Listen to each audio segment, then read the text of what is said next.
muy buenas tardes. En nombre de Penguin Random House les doy la más cordial bienvenida a esta presentación del libro 4T, claves para descifrar el rompecabezas, coordinado por Blanca Heredia y Hernán Gómez. La verdad es que en el sello Grijalbo estamos muy contentos de haber editado este libro que ya va en su segunda reimpresión y que ha generado una importante conversación y un debate bastante enriquecedor, me parece, en medio de una palestra pública bastante turbulenta como la que tenemos actualmente. Y bueno, pues seguimos adelante en la promoción. Ahora en esta 35ª edición de la Feria de Guadalajara, para presentar el libro nos acompañan, por supuesto, los coordinadores Blanca, Hernán, muchas gracias por estar acá, y también contamos con la presencia de Jorge Cepeda Patterson para continuar pues con este armado de ese rompecabezas conocido como 4T. Y para empezar, pues si quieren le cedo la palabra a Jorge y así nos vamos. Muchísimas gracias a todos por su presencia. Gracias. Hola, creo que no está encendido. Buenas tardes. Me estaba asegurando que funcionara esto. Bueno, no sirve, ¿verdad? Ok. Bueno, de entrada un agradecimiento a la FIL, en particular por las condiciones tan arduas que ha encontrado para poder celebrar esta nuestra fiesta anual desde hace ya 35 años. Es admirable que la voluntad empeñada en hacer posible que estemos aquí reunidos, pese a todo, ¿no? Y gracias a ustedes por su presencia y a los autores por invitarme una vez más a hablar de este libro, algo que no es una tarea, es un privilegio por lo que pienso de él. No sé si realmente descifre algo del rompecabezas de la 4T, sobre todo porque el presidente López Obrador se asegura cada semana de sacudir el tablero del rompecabezas, lo cual implica que cualquier armado se dificulta.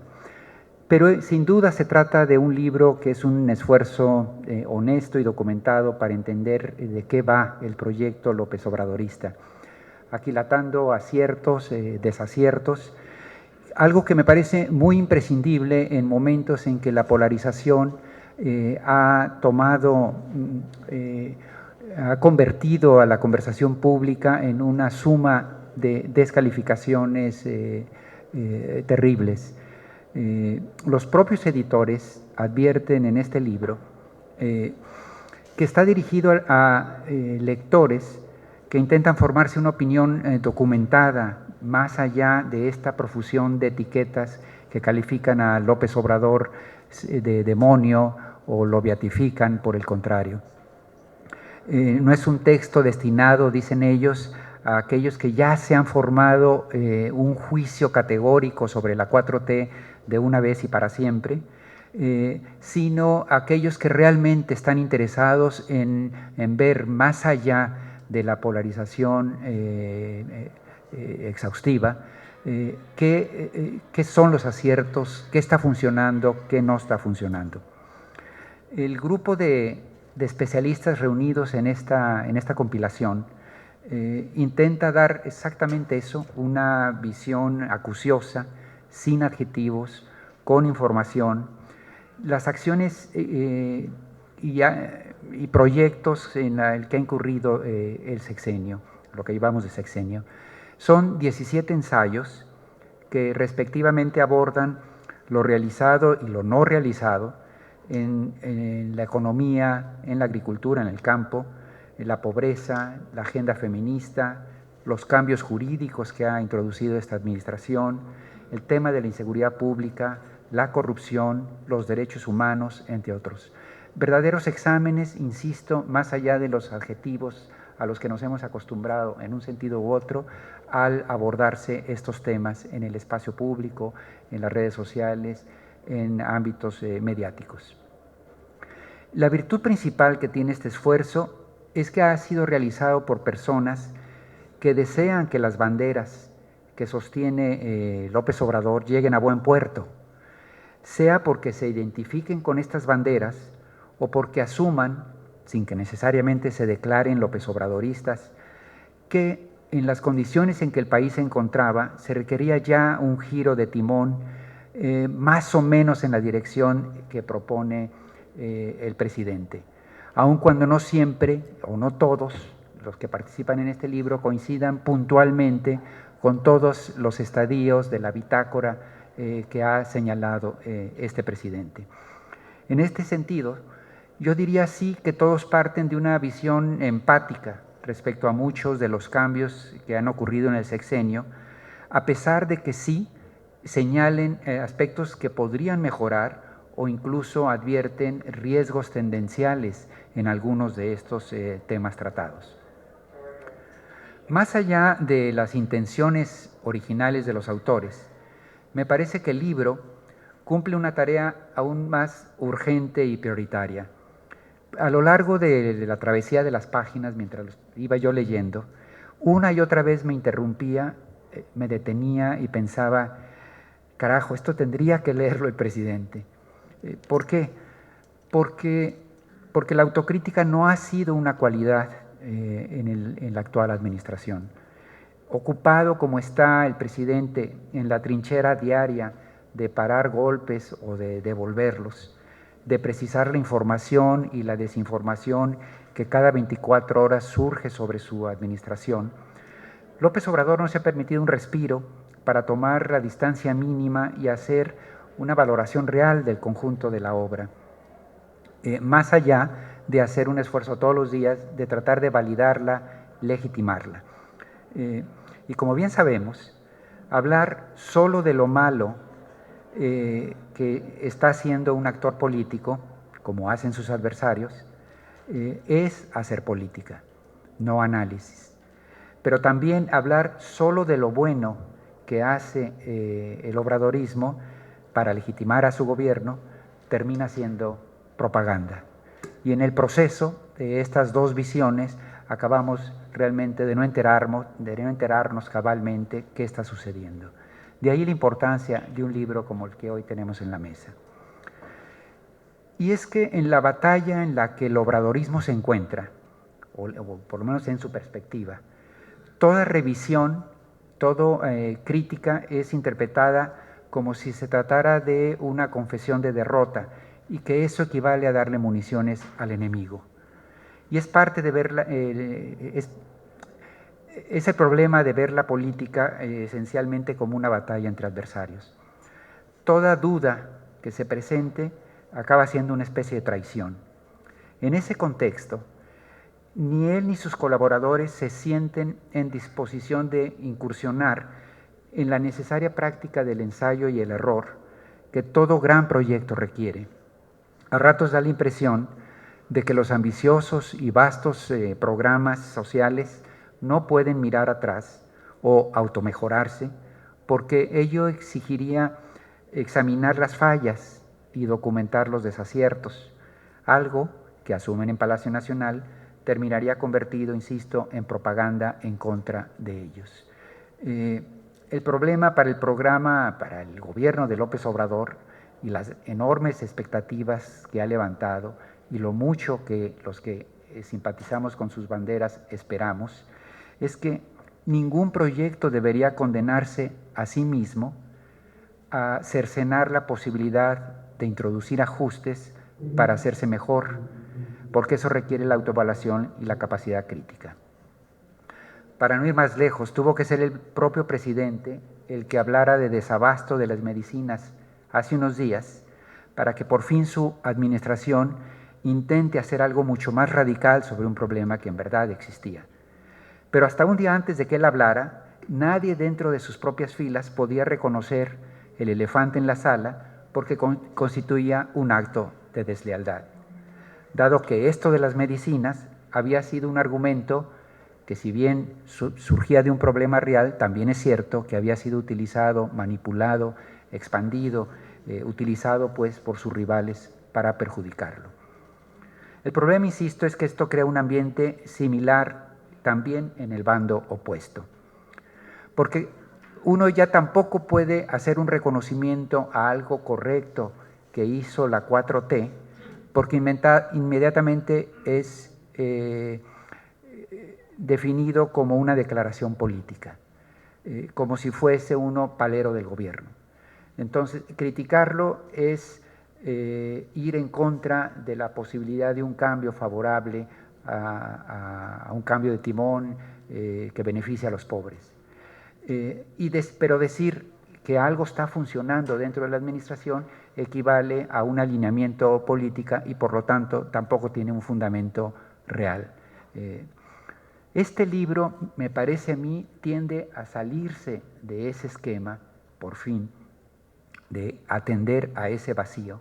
Se permite plantear dudas y acotaciones que tendrían que ser asumidas incluso por la propia administración pública, porque hay datos abundantes, argumentaciones que incluso validan muchas de las cosas que está haciendo la 4T, aunque también incorpore aquellos negritos en el arroz que pueden estar impidiendo un mejor desempeño. Insisto, un libro que habría que poner en manos del presidente, porque la mayor parte de sus páginas le darían nuevos datos, incluso para argumentar los aciertos de su gobierno, análisis frescos de intelectuales sensibles a las premisas de una ruta que él ha marcado. Terminaría dando cuenta de una urgencia. Creo que la mayor virtud del libro es que constituye un primer paso de algo que cada vez más es imprescindible. Me parece que está faltando una crítica honesta al obradorismo desde la izquierda. Habría que hacer, sí, un enorme reconocimiento a López Obrador de haber llevado a la presidencia, a la silla presidencial, un proyecto social enfocado a los pobres.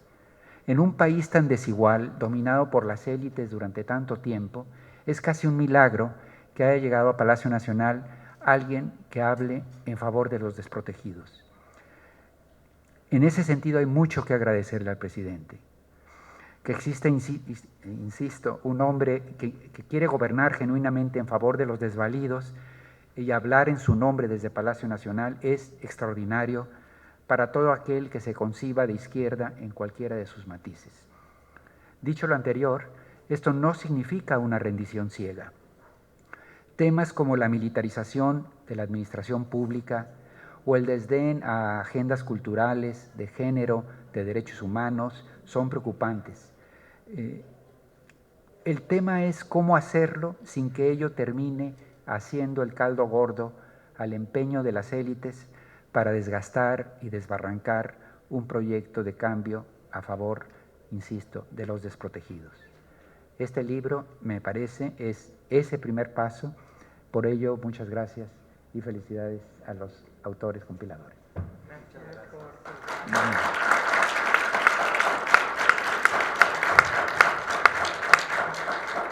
Muchas gracias, Jorge. Muchas gracias a ustedes por estar aquí. Muchas gracias, Enrique, y a todo el equipo de Random. La idea de este libro creo que se nos ocurrió una tarde a Blanca y a mí, en la que hablábamos un poco de la frustración que sentíamos frente al debate público, a la calidad del debate público que estamos teniendo en México, donde parece ser que nos hemos dividido en dos bandos que ya no se sientan a hablar entre sí. Por cierto, a mí me parece interesante lo que se logra en la FIL, porque la FIL es un lugar donde nos juntamos gente que piensa muy diferente. Y de alguna manera queríamos salir de esa trampa en la que hemos estado, donde hay de alguna forma un bando que se dedica a criticar sistemáticamente todo lo que diga el presidente, y recalco, todo lo que diga, porque básicamente su crítica tiene que ver con lo que dice el presidente, no con lo que hace el presidente.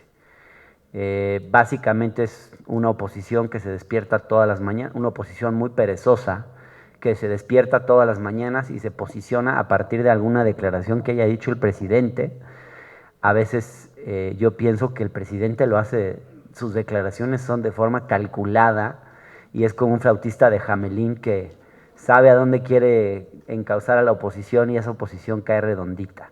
Y ese discurso me parece que ha permeado también en buena parte de la comentocracia, que a lo que se ha dedicado fundamentalmente es a adjetivar al presidente y a calificarlo, y no a tratar de entenderlo. Y no a tratar de entender que a mí me gustó mucho la palabra que usó Jorge de sacudir, porque creo que eso es lo que ha hecho este gobierno. Ha venido a sacudir nuestras certezas, ha venido a sacudir muchas de nuestras ideas preconcebidas, ha venido, y digo sacudir por momentos para bien y por momentos para mal, pero creo que esa crítica que se hace al presidente no es capaz de entender qué es lo que ha venido a sacudir.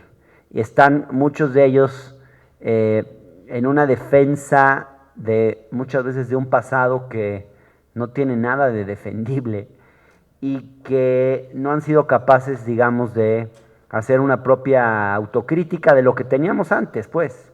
Y de alguna forma el libro es, yo decía que empecé diciendo que está como el debate público dividido en dos bandos. Uno es este bando que se dedica a descalificar todo lo que dice el presidente, y otro que quizás en los medios es minoritario, en las redes sociales no, pero en los medios sí, que básicamente celebra todo lo que diga y haga el presidente de forma cuasi religiosa. Yo le llamo obradorismo religioso, porque es un sector que no hace autocrítica, ¿no?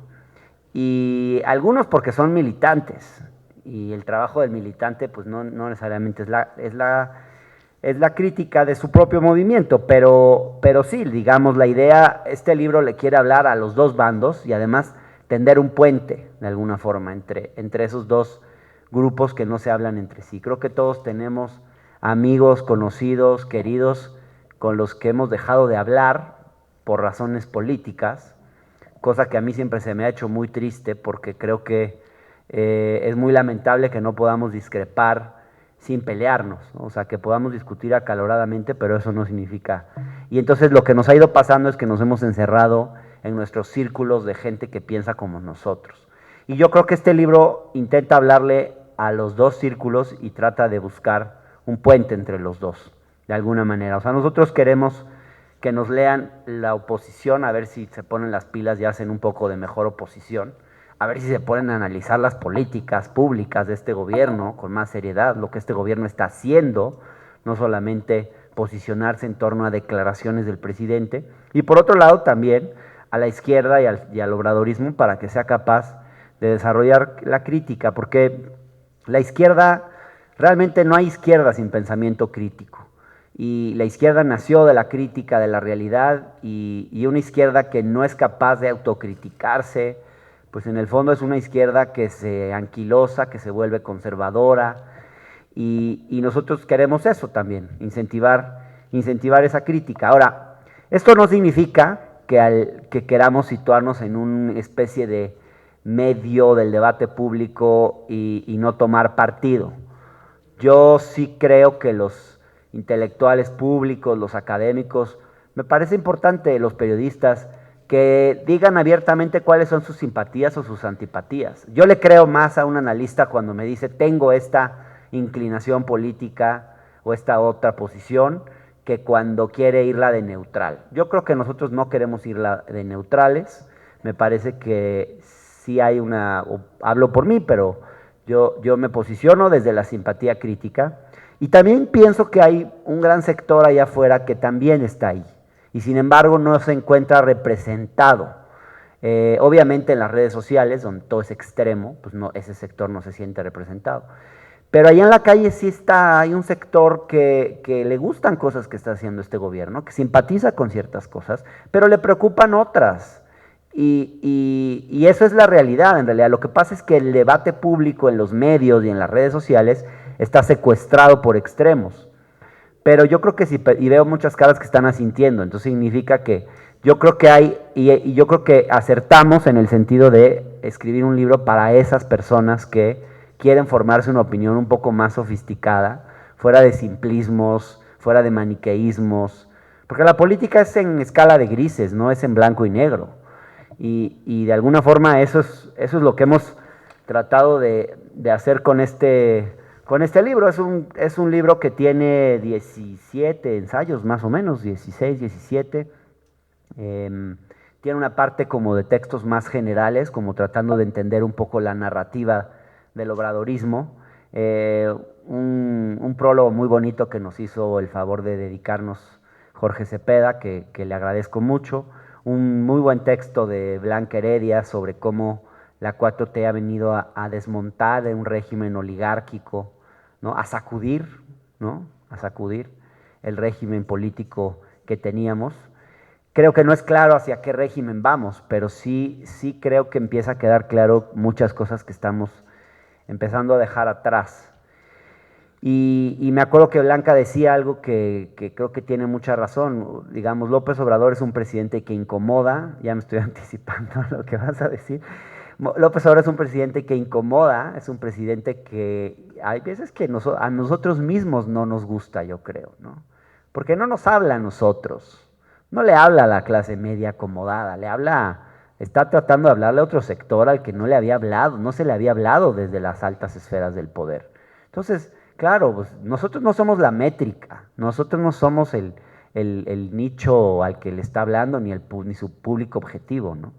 Pero sí creo, y Blanca lo decía así, pero sí es el presidente necesario, porque se necesitaba un presidente que viniera a sacudir este país y nuestras certezas, ¿no? Y muchos de los consensos que eran consensos muy sospechosos y que se sostenían en cosas realmente muy falaces y muy contradictorias, porque toda una clase política intelectual que se hablaba a sí misma y que no veía la realidad de allá afuera, de un país de mayorías en la pobreza y en la exclusión, al que pues cómodamente los políticos, los intelectuales, los círculos rojo y verde, pues se hablaban a sí mismos y ese mundo que queda aquí a unas cuadras parecía que no lo veíamos. Y yo creo que hemos empezado a verlo mucho más claramente. Hay un texto de Viri Ríos extraordinario que se llama La élite tropical, que juega con los términos de Enrique Krause del Mesías tropical. Hay muchos textos, no los voy a mencionar todos. Hay uno de Lorenzo Meyer sobre el sentido, digamos, histórico de la llamada 4T en comparación con las tres transformaciones anteriores. Hay uno muy bueno y muy original de Edwin Ackerman, porque este libro además tiene algo muy interesante. Es un libro a diferencia de otros libros que se han escrito sobre López Obrador, donde casi siempre son puros hombres, casi todos de la misma edad. Aquí hay un diálogo intergeneracional. Blanca es la joven y yo soy el de la tercera edad. Muy tercera edad. Muy tercera edad. Y me parece que eso también lo hace interesante, ¿no? O sea, estamos tratando de buscar gente que tal vez no necesariamente sean los más conocidos, pero que tienen mucho y cosas muy interesantes que decir. Violeta Vázquez Rojas, no sé si la han seguido, escribe un texto muy interesante sobre el AMLO y su relación con las mujeres. Este texto incluso de Edwin Ackerman, muy bueno, explicando la idea de López Obrador del combate a la corrupción en una lógica de economía política, que es muy interesante el planteamiento que hace él ahí. Y hay textos también donde analizamos políticas públicas en concreto, la política fiscal, que es uno de los terrenos donde creemos que hay más avances, ¿no? El hecho de que en este país no se haya caído la recaudación en tiempos de pandemia es muy notable. Y ahí a pesar de que no se hizo una reforma fiscal y no se subieron impuestos, está cambiando esta lógica de que el presidente nuevo que llegaba le condonaba impuestos al anterior, a los empresarios, pues, a los que le hacían favores políticos, ¿no? Eso era corrupción institucionalizada. Está cambiando esta lógica de un Estado débil que no era capaz de cobrarle impuestos a los grandes capitales. Está cambiando no tan como quisiéramos, pero es una realidad que está empezando a cambiar. Está cambiando la relación entre el poder económico y el poder político. Hay un poder político mucho menos subordinado al poder económico. Hay un texto muy bueno sobre el tema laboral, donde también hay otro de los grandes logros de este gobierno, que tiene que ver con los aumentos al salario mínimo, la regulación del outsourcing, la reforma laboral, que es un tema, digamos, de avanzada. Hay un texto muy bueno sobre la política exterior que escribió Natalia Saltalamacchia, también. Todos yo creo que son textos muy originales, o sea, yo creo que se hizo un esfuerzo por apartarnos de los lugares comunes. Yo no sé si han ido a una librería, pero los libros de la 4T son todos muy parecidos entre sí, de verdad. Yo los he leído mucho porque entrevisto a los autores y etcétera para el programa, y a veces hasta las frases son parecidas y trilladas, ¿no? Y recurren a las mismas fórmulas. Nosotros tratamos de apartarnos de eso y de hacer análisis un poco menos estereotipados, ¿no? Y creo que es un libro que sí, que da para un diálogo y da para la discusión. No van a estar de acuerdo en todo, obviamente, no se trata de eso, pero sí creo que se hacen preguntas, se abren preguntas como para un diálogo muy interesante y fructífero que podemos tener. Muchas gracias.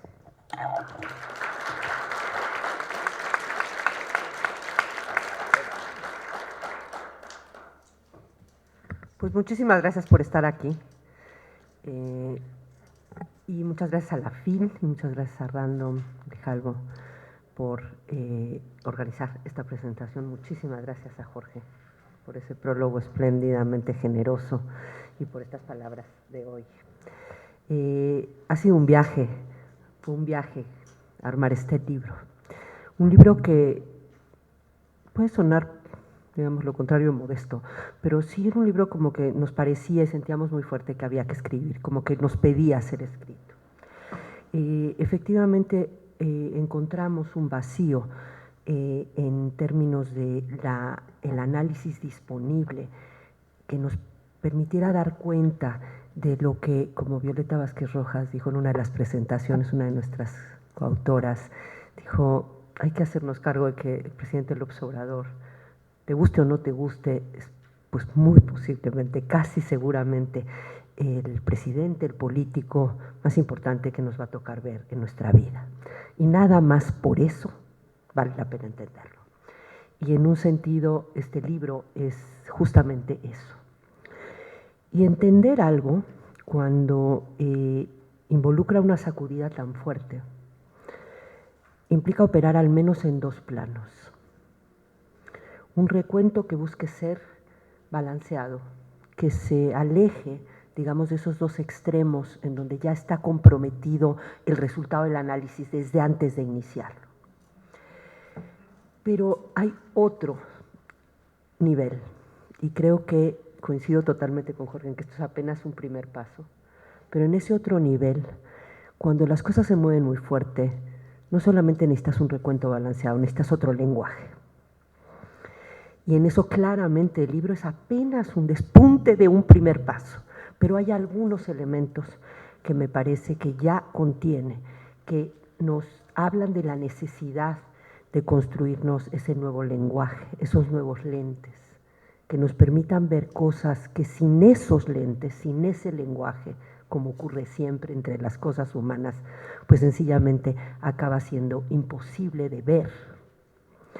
Y déjenme darles algunos ejemplos de la importancia del lenguaje, tanto en general como algunos de los filos que veo de primeros atisbos de un lenguaje que nos pueda ayudar a nombrar y a organizar conceptual y analíticamente lo que representa el gobierno de Andrés Manuel López Obrador.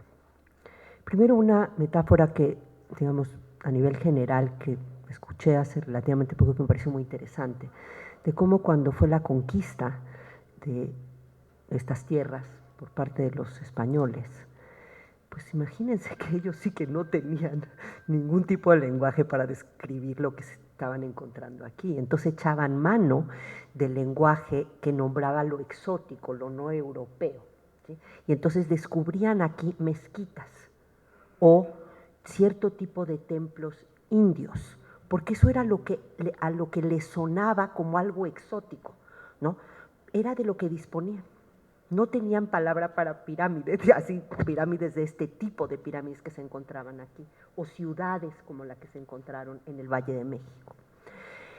Y tomó tiempo generar ese lenguaje que permitiera nombrar, insisto, organizar y hacer visible, comprensible y analizable esa realidad tan brutalmente distinta que estaban enfrentando. Así podemos imaginar muchos otros ejemplos. Termino esta parte con otro. Cuando pensamos, por ejemplo, en el arte abstracto, en la pintura abstracta, es muy difícil de describir la pintura abstracta, incluso describir, ya no digamos analizar, con el lenguaje de la pintura figurativa clásica. Porque no nos alcanza para decir de qué se trata un cuadro como uno de Rothko, por citar los más conocidos, digamos con el lenguaje que era útil para describir un cuadro neoclásico.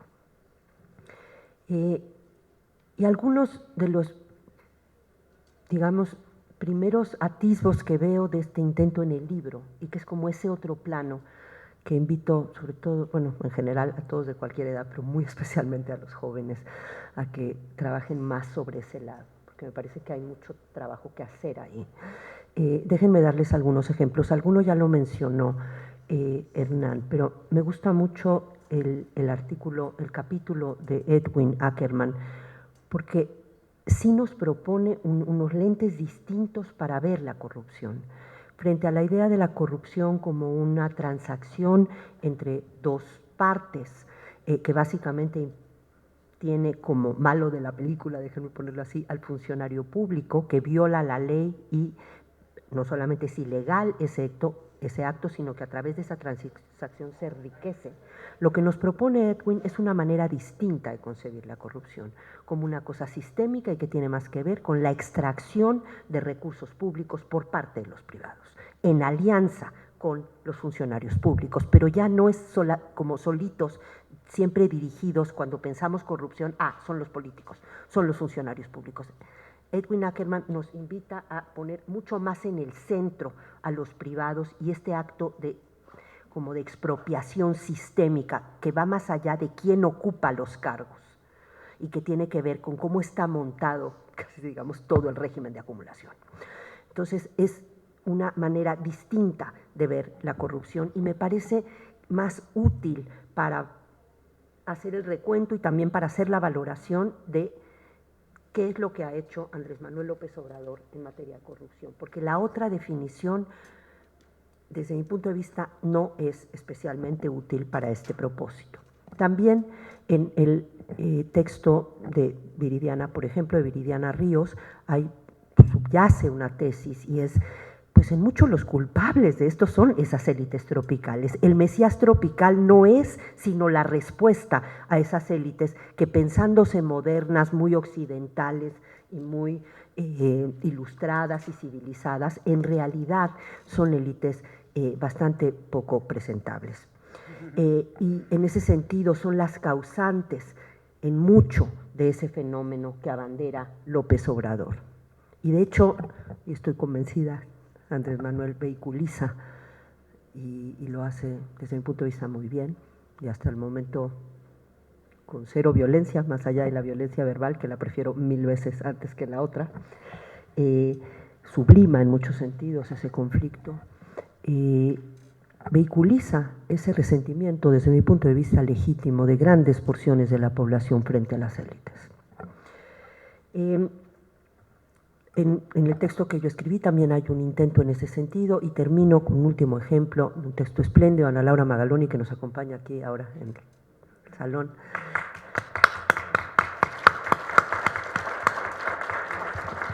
Sobre uno de los puntos ciegos del obradorismo y que tiene que ver con la justicia, con el sistema de justicia y muy especialmente con el acceso al sistema de justicia.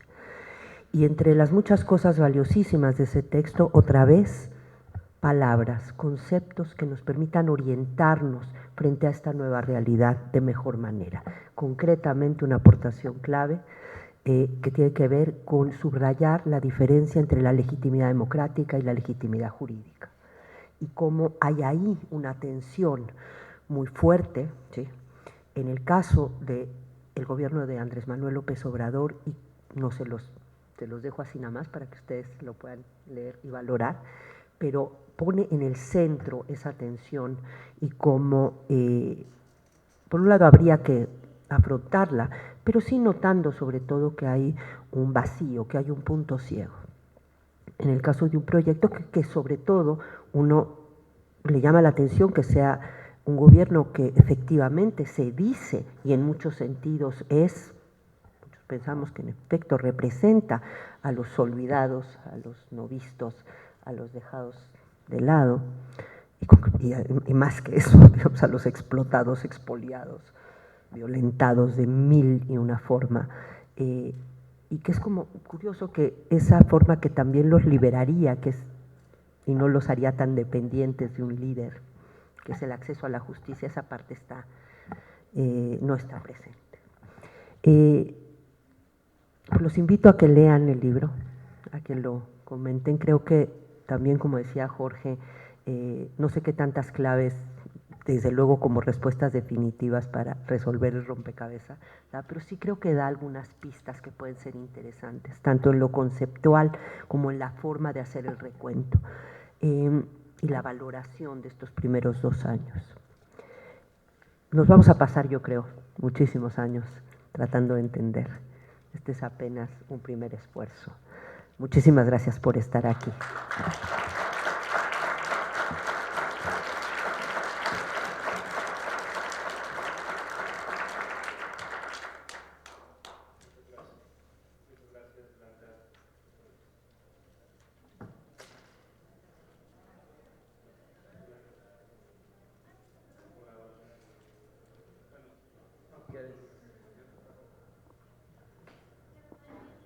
Muchas gracias. Muchas gracias a todos. Jorge, Blanca, Hernán. Nos quedan 10 minutos. Creo que podríamos abrir un espacio para un par de preguntas. Y también avisarles que al final de la presentación pues tendremos una firma de libros aquí mismo, ¿no? Propongo que haya equidad de género en las preguntas. Empezando con una mujer y que se presenten, ¿va? Sí que yo doy la palabra. ¿Sí? Ana Francis, por favor. Hola. Sí, bueno. Hola, soy Ana Francis.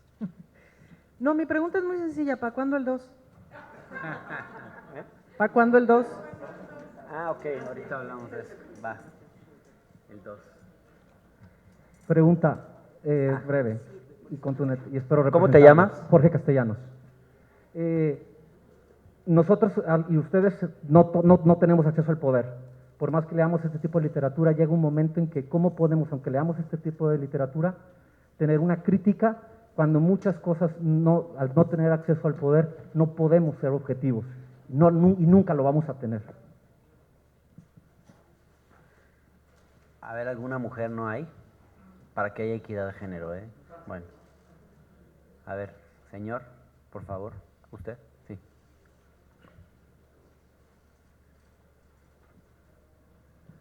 ¿Qué tal? Mi nombre es Alberto Gutiérrez. Yo quería preguntarles a ustedes dos que escribieron el libro, ya ven que se va la revocación de Telmex, ya se va a vencer para el 2023, de Carlos Slim. Ustedes que saben bien de esto, ¿qué opinan de que se revoque la concesión que tiene el gobierno con Telmex o que siga con él? ¿Ustedes cuál es su opinión? Me gustaría la opinión de ustedes dos, por favor. ¿Sí me expliqué, verdad? Yo tampoco.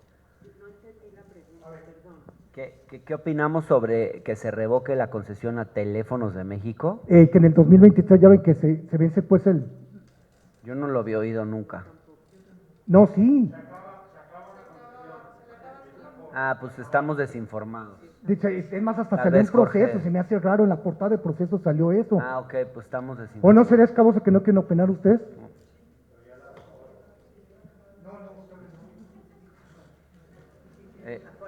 Aquí en medio, el señor de saco gris estaba desde hace rato. por favor. Gracias. Gracias. ¿Sí te escuchan? Gracias, Hernán. ¿Cómo es su Gracias. nombre? Soy Rodrigo Maciel, su servidor.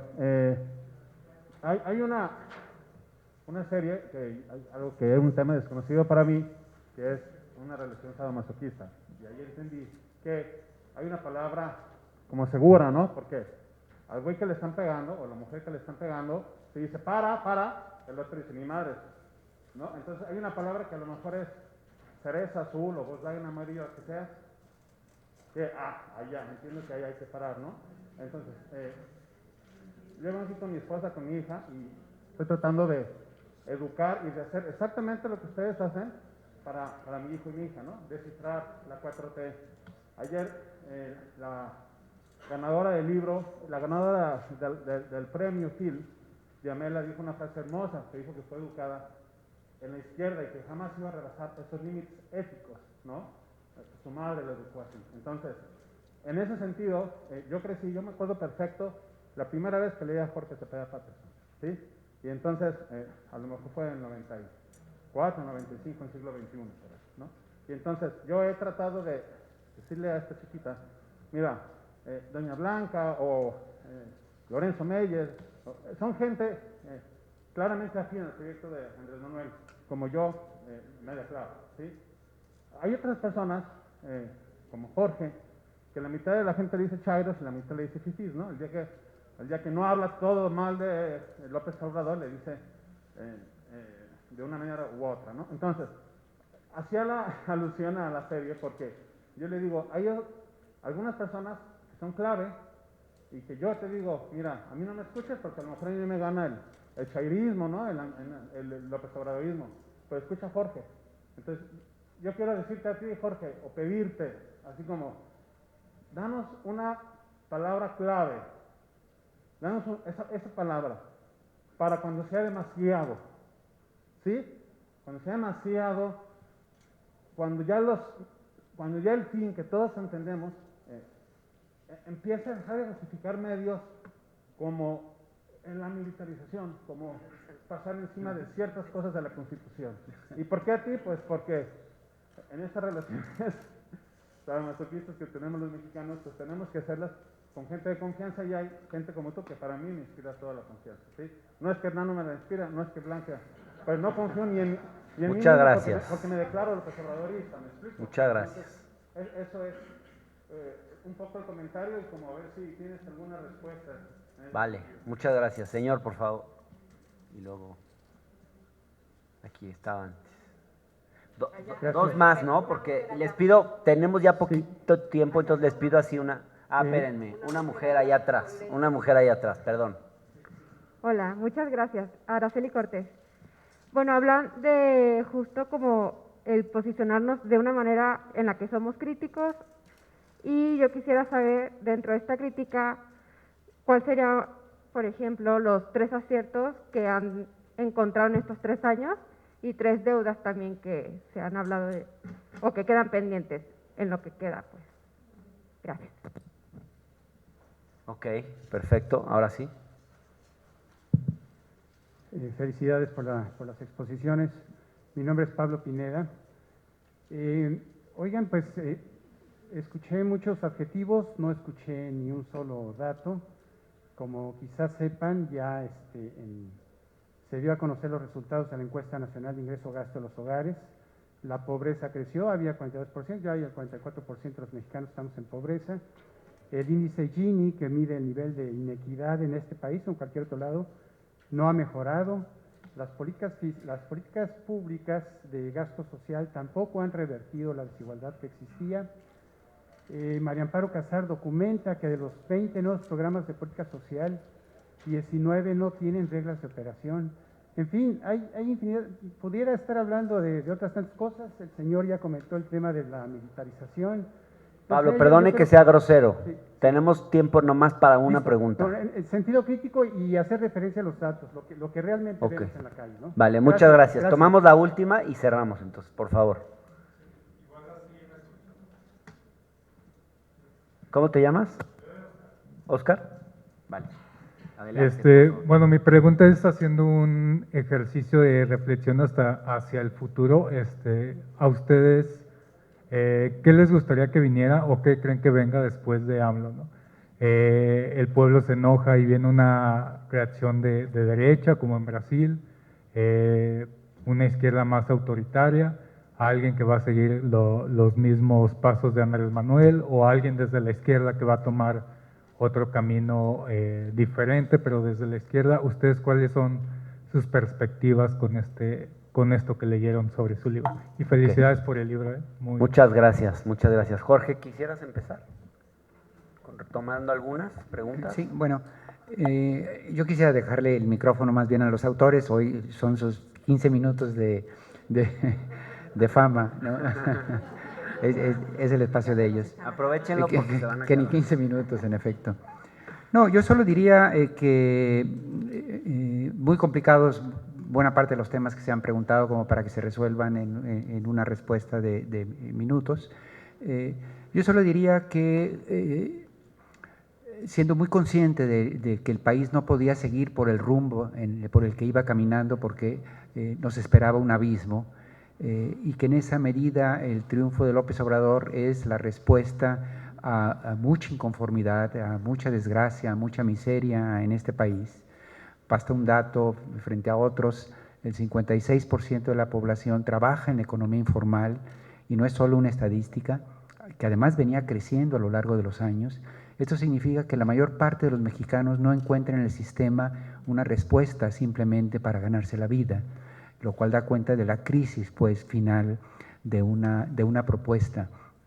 Y frente a esa, el resultado de la inconformidad trae a López Obrador a Palacio Nacional. Hay muchos aspectos que no nos gustan del personaje. Yo veo todas las mañaneras por deber profesional, y hay ratos en que me entusiasmo por determinadas cosas, y hay otros momentos en que francamente me incomoda la manera en que el presidente se remite a algo, pero es lo que tenemos y es la respuesta a un rumbo de país que ya no cabía, ¿no? Que ya no era admisible. Yo creo que López Obrador es alguien que está abriendo una ruta a codazos, con machete en mano, abriendo paso en la selva. En algunos aspectos no es bonito el resultado, no es elegante, porque es tal cual abrir breña, ¿no? Y sí pienso que el obradorismo llegó para quedarse, y la Realpolitik da cuenta de que el 60% de aprobación y más, porque además la inconformidad que lo trajo a Palacio Nacional sigue vigente, y no hay una respuesta de la oposición de cara a los problemas que generó esta inconformidad. Pero sí pienso que las versiones que sigan de este obradorismo, después de este sendero que se abrió a mordidas y a dentelladas, será un sendero muchísimo más fácil de transitar para pavimentarlo y para generar cambios progresistas que incorporen a mucho más mexicanos, y no en el tono tan apasionado, belicoso, a ratos radical, que deja a tantos mexicanos confusos y en la incertidumbre. Bueno, no quisiera continuar para no quitarles el resto a ustedes. Muchas gracias, Jorge. Voy a tomar yo dos de las preguntas porque no da tiempo de responder más. 3 cosas buenas y 3 cosas malas. Yo diría, entre las buenas, yo diría la política fiscal, la reforma laboral y toda la política laboral, incluido los aumentos en el salario mínimo. Y yo diría también la política social en cuanto al nuevo paradigma, digamos, de universalidad de derechos, de verlos como derechos, que es una cosa que está en proceso, pero que me parece que es un punto positivo. Puntos negativos, diría el papel de las Fuerzas Armadas, que pues, se antoja excesivo, aunque trato de entender las razones por las cuales AMLO lo ha impulsado. Yo creo que hay un déficit de eficiencia en muchas de las políticas. A veces me parece que adolece el gobierno de que en ciertas áreas se necesitan saberes especializados y se subestima un poco eso. Y yo diría también, de pronto, la austeridad que por momentos se convierte, pone en riesgo la propia capacidad de operación de ciertas oficinas del sector público. Y yo diría también hay un cuarto, que es el abrir frentes de conflicto innecesarios. O sea, yo creo que el conflicto es importante. Yo no creo en una política sin conflicto, pero creo que hay que saberlo administrar estratégicamente, porque entonces te vuelves Pedro y el Lobo. Si te estás peleando diario con alguien, entonces cuando realmente te tengas que pelear con alguien que vale la pena, tu pelea pierde un poco de credibilidad, ¿no? Porque todo el día te estás peleando. Y en la otra, y quería responder también la de qué viene después de AMLO.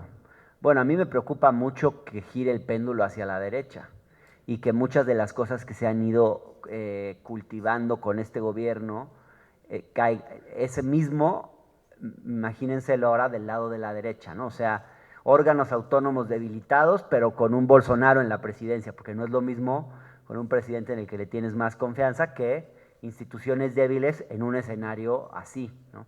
Entonces me preocupa, pero pienso que otro escenario posible es la institucionalización de la 4T. O sea, hoy tenemos una 4T dependiente de una persona, de un carisma, pero creo que si se logra que eso se institucionalice en un partido político más sólido, que no se fragmente, que logre realmente, digamos, lo que Max Weber llamaba la rutinización del carisma, pues ese proceso que se tendría que dar y que se empiecen a construir instituciones, o sea, que todo esto que ha ido pasando muy en bruto y muy desordenado se vuelva instituciones, creo que habríamos ganado todos. Yo creo que ese es el escenario positivo. Creo que 2024 no va a tener problema el candidato de Morena en ganar, pero el tema no es la discusión de si va a ser Marcelo, si va a ser Claudia o si va a ser Adán Augusto, sino más bien qué se va a hacer con eso. Si va a haber un partido que le pueda dar vida a esto más en el largo plazo, hacia el futuro, ¿no? Blanca. Sí, bueno, yo agregaría entre los aciertos el cambiar el relato dominante y el hacer visible con toda esta insistencia en el neoliberalismo y, digamos, el presidente se presenta todo el tiempo como pues atacando al neoliberalismo, marcando el fin del neoliberalismo. Creo que esto daría para otra plática, otro libro, etcétera, pero parte del enorme poder del neoliberalismo tuvo que ver con cómo ese lenguaje con el que nombraba la realidad se volvió el único lenguaje y se volvió casi como igual a la realidad. No nos damos cuenta que traíamos unos lentes puestos. Es muy impresionante, sobre todo con las generaciones nuevas, lo veo, ¿no?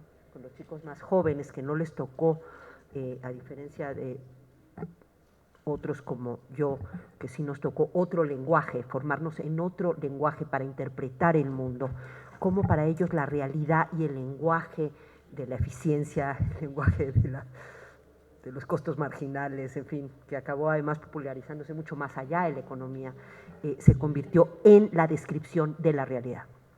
Y problematizar eso, desde mi punto de vista, es uno de los grandísimos aciertos desde el punto de vista político del presidente Andrés Manuel López Obrador. En relación al futuro, también quiero opinar sobre eso. Bueno, antes una persona que preguntó ya se fue, creo, pero igual lo de los datos, ¿sí? Los datos no hablan solos. Otra vez, importa qué preguntas les haces a los datos y desde dónde los interpretas. Y me parece que hay una obvia de la que nos tenemos que hacer cargo en relación a esos números, sin con ello no reclamarle al gobierno el que pudo haber hecho mejor su trabajo en relación a la reducción de la pobreza, pues que sí se nos atravesó un hecho que se llama pandemia, con unas consecuencias en términos económicos gigantescas. Y hay un análisis que hay que hacer todavía con respecto a qué tanto esas políticas sociales, también la estabilidad macroeconómica que damos por hecho aquí en México. Otra vez hay un tema generacional, o sea, como a los jóvenes quizá no les ha tocado, entonces se les hace normal que el tipo de cambio no se vaya al cielo y así, pero en medio de esta sacudida, haber tenido estabilidad macroeconómica no es una cosa como para simplemente pasar por alto. Y entiendo que hay algunos economistas que están empezando ya a intentar entender cómo las políticas económicas generales, pero también algunas de las políticas sociales, cuál fue su efecto en términos de aminorar o no los efectos de la pobreza, del COVID y la retracción de la actividad económica vinculada a tratar de evitar que se esparciera más el bicho y hubiera más muertes, cuál fue el efecto neto, ¿sí? Porque simplemente ver solitas las políticas de Andrés Manuel López Obrador y los resultados en términos de pobreza y desigualdad, me parece que no es un buen análisis, ¿sí? Porque resulta, insisto, que se atravesó no una mosca, se atravesó un tsunami global, ¿sí? Entonces tendríamos que ser, creo, mucho más cuidadosos. Finalmente, con respecto al futuro, creo verlo, pero ahí sí confieso que más bien es lo que quisiera, ¿sí? Hemos vivido hasta ahora la etapa destructiva de la revolución. Toda revolución tiene una etapa destructiva. No es posible construir algo nuevo si no destruyes. Y me parece que ha sido muy fuerte el elemento destructivo del periodo que ha encabezado el presidente Andrés Manuel López Obrador y desde mi punto de vista es inevitable. Y además había que hacerlo rápido.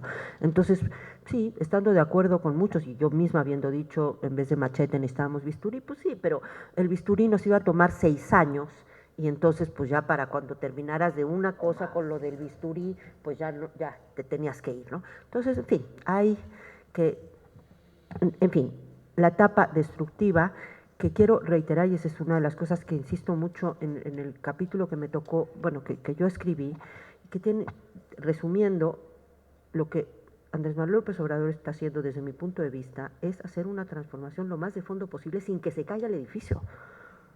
Juntar esas dos cosas, los invito, hagan una reforma de su casa o el lugar donde viven, ¿sí?, fuerte y que no se caiga la casa. Eso implica un conjunto de retos muy importantes y creo que otra vez verlo puede ayudar. Resumo. Hacia adelante lo que veo es la etapa constructiva de la revolución. Gracias.